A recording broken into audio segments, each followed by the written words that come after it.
Miarabantsika tsyriavindray atratra izao talata maraina fa 12 volana May izao misaotra an'Andriamanitra isika fa mbola afaka mifandray amin'izay amin'ity maraina ity.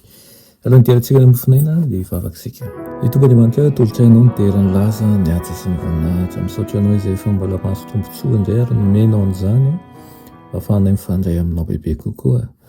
Fa azo ny fomam-pananay ary aoka atsapy izay fa tsy nomenao fanahosa tokoa fa fanamaho ny tena izay avy aminao.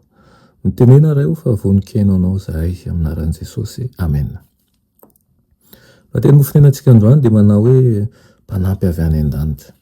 Alaina amin'ny Korintiana voalohany 2:10 dia manao hoe dia isika ny nambaran'Andriamanitra n'izany tamin'ny fanahy, fa ny fanahy mamantatra ny zavatra rehetra na dia ny saina lalina izay an'Andriamanitra aza. Amen.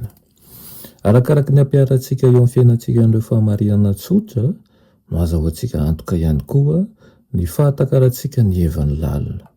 Amin'izany manko raha eo ambany fitarihan'ny fanan'Andriamanitra ny fontsika dia izao ny zavatra tokony lazainy manao hoe mazava ny famoahana ny hevitry ny teninao ka manome fahalalana ho an'ny kely saina. Ilay eo amin'ny salamo izany. Midika izany fa ny fanahy masina no manazava ny teniny fa tsy noho ny famakiana tsara ataon'ilay mpandinika akory.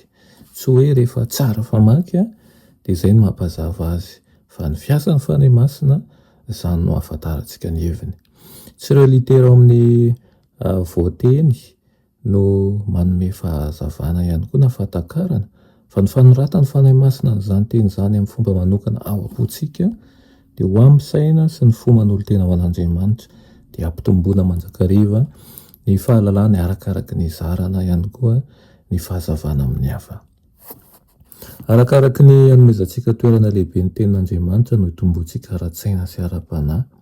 Azava kokoa sy tsy misy fiandaniana ny fitsarana ataontsika ary ho feno kokoa ny fanehoan-kevitrintsika. Ho marina kokoa ihany koa ny fanombanantsika ny zava-panahy. Noho ny herin'ny fanahy masina dia voaofana indray tsara ny fahamarinana ny saina ary lasa manjary tombontsoa manatanjaka ny fanahintsika izany anatanterantsika asa feno fandavan-tena. Misaotra ny Tompo amin'ny fo sy ny fanahintsika ary ny feontsika manontolo tokoa isika fa rehefa ampidirina ao am-po io teny io dia hain'ny Tompo ny mampitombo ny fahaizantsika mahatakatra amin'ny fomba mazava sy tsotra, tsy amin'ny lafiny ara-panahy ihany fa amin'ny lafiny ara-nofo izay tsy azontsika iodivirana ihany koa. Ny fahasoavana avy amin'Andriamanitra dia mana-masina ny fahaiza-misaina. Ho tsaroana manjakariva ilay hoe ity asa kasaiko atao ity ve hanome voninahitra an'Andriamanitra.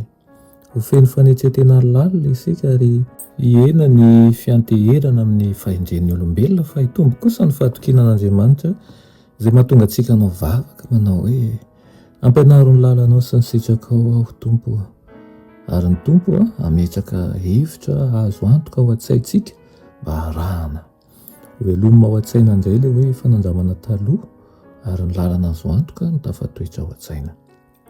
Miara-miasa amin'ny herin'ny olombelona ny herin'Andriamanitra ary te hiasa hiara-hiasa aminao tokoa Kristy. Amen. Vavaka isika. Fotranao indrindra iray hoany amin'izany teninao izany. Hafaliana ny hatsapahanay sy handrenesanay fa te hiara-hiasa aminay tokoa ianao. Inona nefa izahay izay mpanody teny kely saina ny votsy kanefa mino tsy mahatoky izay. Fa rehefa ianao no miasa amin'ny fiainanay tsirairay avy dia iseho ny voninahitra ao. Dia izany indrindra ny irianay Tompo, nisehoan'ny voninahitra ao any amin'ny toerana rehetra izay andehananay, na amin'ny toeram-piasanay, na anivon'ny fiarahamonina, na anivon'ny fianakavianay. Aminaran'i Jesosy. Amen.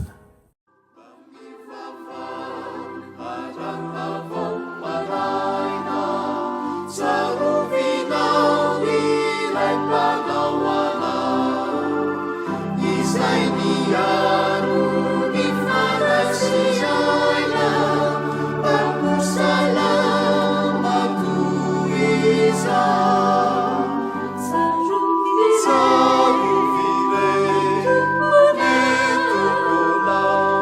miaro